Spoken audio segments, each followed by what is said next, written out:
Magandang tanghali mga kamotodek, welcome back sa aking YouTube channel. So ngayon sa mga hindi pa po nakapag-subscribe, please click po ng subscribe button sa baba lang po ng video na to. At pakiclick na rin po yung notification bell at para lagi po kayong updated sa mga bago kong video ina-upload kagaya nito. So ngayon mga kamotodek, ang video na to ay tungkol sa pagtutuno ng carburetor. Yan. So ang carburetor nito mga kamotodik ay XRM na 110. Yan. So ngayon ang i-share ko lang sa inyo ay kung paano ang pagtutono ng carburetor ng motor or carburetor ng motor.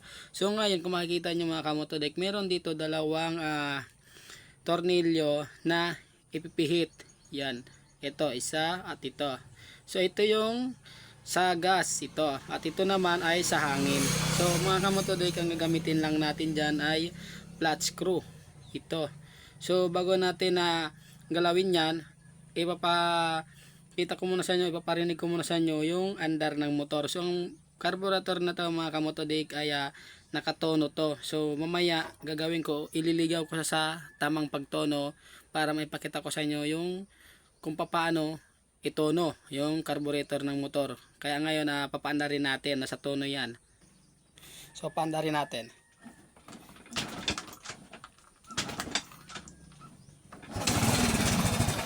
Ayan. So nasa tono yung carburetor ko mga kamotodik. Kung maririnig nyo naman umaandar yung motor, so hindi siya namamatay. So nasa tamang tono kasi yan. So ngayon ang gagawin ko, ililigaw ko sa tono para maituro ko sa inyo o mai-share ko sa inyo kung paano itono yung carburetor. So iligaw natin sa tono. Ito yung sa gas, pihitin ko. Yan. Ay sa hangin pala to, sa hangin. So ito yung sa gas. Ayan. So ngayon ayan, iligaw na natin sa tono. So paanda rin ulit natin.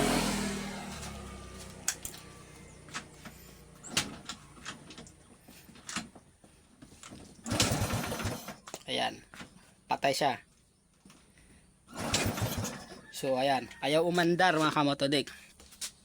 So ganyan ang nangyayari kapag wala sa tono. Ayaw umandar, minsan naandar, tapos mamamatay. So ngayon ang gagawin natin ay itutono natin to.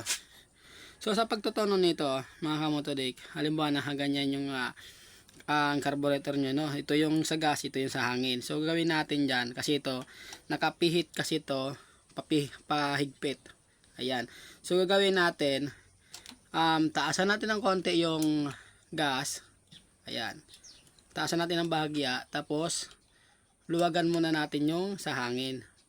Kasi nangyari sa kanya mga kamotodik ay pigil yung hangin niya dahil nasobrahan ng pihit yung sa hangin niya, sobrang ng higpit. So pigil yung hangin niya, kaya ayaw umandar, sakal. So ngayon ang ginawa natin, niluwag natin ng konti. So tapos ngayon papaanda rin natin at saka natin ilalagay sa tamang tono. So paanda rin ko muna. Ayan. So sa pagtotono ito mga kamotodik ay tataasan muna natin konti yung minor niya, yung hindi siya mamamatay yung makina. So kailangan taasan natin yung gas, pero wag naman sagad. Ayan, yung hindi lang siya mamatay.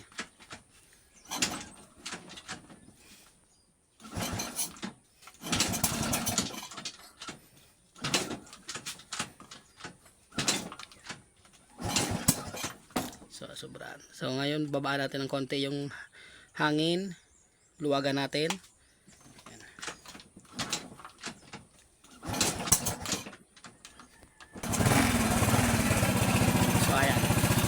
So ngayon ituno natin mga kamotodik. Sa pagtutono, mataas yung minor niya, ganyan nakataas. So luluwagan natin to, hangin, yung sa hangin niya.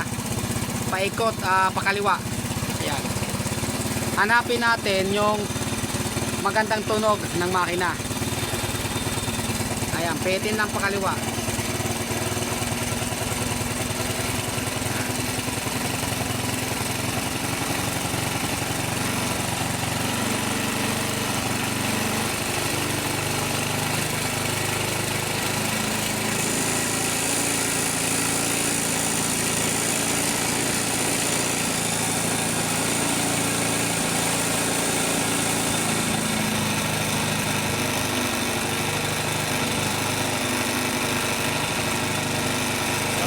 buksan natin yung gas.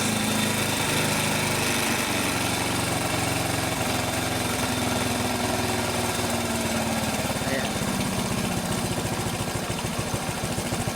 So ayan. So kung maririnig nyo mga kamotodek, balik na sa dating tunog ng makina. So yan ang tamang tono ng carburetor nitong XRM na 110. Ayan. So ito yung sa hangin niya. Ayan. Huwag nyo masyadong gagalawin yung sa hangin dahil baka umaya hindi nyo may tono, mawala sa tono. So ang unahin yung galawin muna yung sa gas, taasan nyo muna yung minor na hindi lang mamatay yung makina. Pagkatapos yung mataasan ng minor, saka kayo gagalaw dito sa gas. Ngayon pagka naramdaman nyo na unti-unti na gumaganda yung tunog ng makina, yung sa pakiramdam nyo okay na yung tunog ng makina, saka nyo na babaan itong gas nya. Ito, saka nyo na bawasan. So timplahin nyo na yung pakiramdam nyo okay na yung kanyang andar. So ngayon hindi lang tayo basta-basta magbabase sa tunog ng makina. So bakit nga ba hindi lang tayo basta magbase sa tunog ng makina? So minsan maganda yung tunog ng makina pero hindi pala nasa tama yung tono ng gas saka kanyang hangin. Dahil kapag yung gas niya ay sumobra naman yung gas at kulang sa hangin, ang mangyayari niyan mga kamotodek ay magiging matakaw yung motor mo sa gasolina. So kailangan nasa tamang timpla lang siya, yung nasa tamang timpla yung hangin saka yung gasolina. So para malaman nyo kung ano yung tamang timpla ng gasolina saka hangin, tanggalin nyo yung spark plug nyo. Yung spark plug nyo mismo tanggalin nyo, pero wag nyo tatanggalin na mainit pa yung makina. So tanggalin nyo lang yung spark plug at tingnan nyo yung dulo ng spark plug, yung kanyang electrode.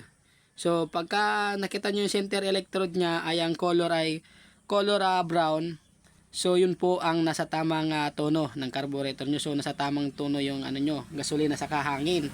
Pero pagka nagbabasa-basa, ibig sabihin ay sobra sa gasolina pagka maitim yung dulo.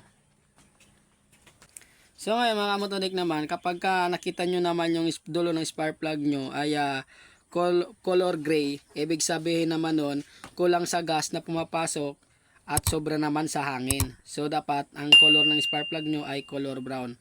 So hanggang dito na lang video ko. So yan, maraming salamat. Sana may natutunan kayo sa video na to.